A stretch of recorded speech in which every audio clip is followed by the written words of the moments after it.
Velkommen til Ungdomsnyhetene. Dere vet jo hva dette dreier seg om. Det er jo verdens beste TV-program, særlig for barn og unge. Ja, jeg er Ida og Kristine, og jeg skal lede dette programmet, for vår annen programleder er syk. Det første står at ungdommer slutter å røyke. Herregud, hvorfor gjør de det? Det er jo gøy å røyke. Ja. Og så en i 7. klasse tatt på smella 2 ganger. Eller på tjukka, som vi sier. Det er jo bestemt en gravid eller noe sånt. Hun venter sin 10. unge og har drept 5 av dem. Det er stort, ass. Og dessverre så det er så trist. Skolen er fortsatt åpne. Men jeg har gledelig program.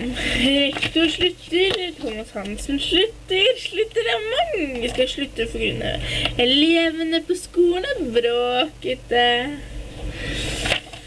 La oss... Oi, jeg synes jeg hører telefonen ringe. Skal vi se? Ja, det var det. Hallo, hallo. Velkommen til deg, Kristine sitt program. Ja, jeg har hørt det. Ja. Er det sant? Å Gud, det må vi snakke om her på nyhetssendingen. Takk for tipset. Husk å bare sende Ida Kristine Nilsen, best i verden. Ja, ditt tema, altså telefonnummer er selvfølgelig best program i hele verden. Ha det, med melderom. Ha det. Jeg fikk en strålende syn. Og det var at det kom en sånn snøstorm. Jeg gleder meg alt. Ja, musikk og sånn, ja, jeg har hørt litt mye om den Grandiosa-greiene, men det er sikkert bare kødd. Bare kødd. Ja.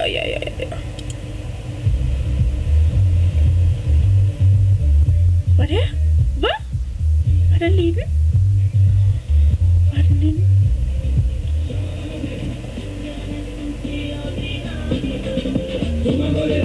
Åh, Grandis!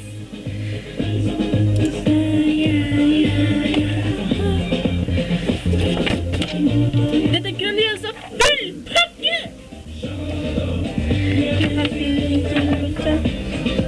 Har dere smakt fullpakke?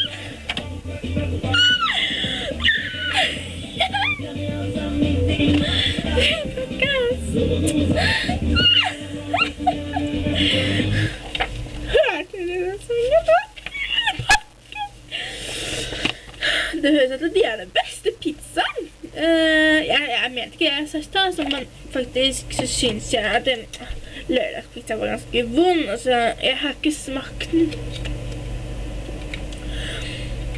Hvis du går inn på grandiosa.no, så kan du få fullpakkedansen, lære deg den uten. Jeg gleder meg så sykt. Men la oss høre om det ringer om.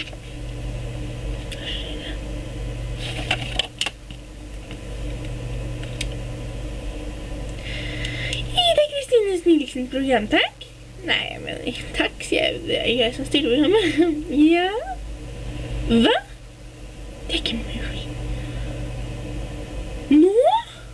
Oh my god. Jeg sender programmet til deg med en gang. Ja, greit. Jeg har hørt at Therese er på smella igjen.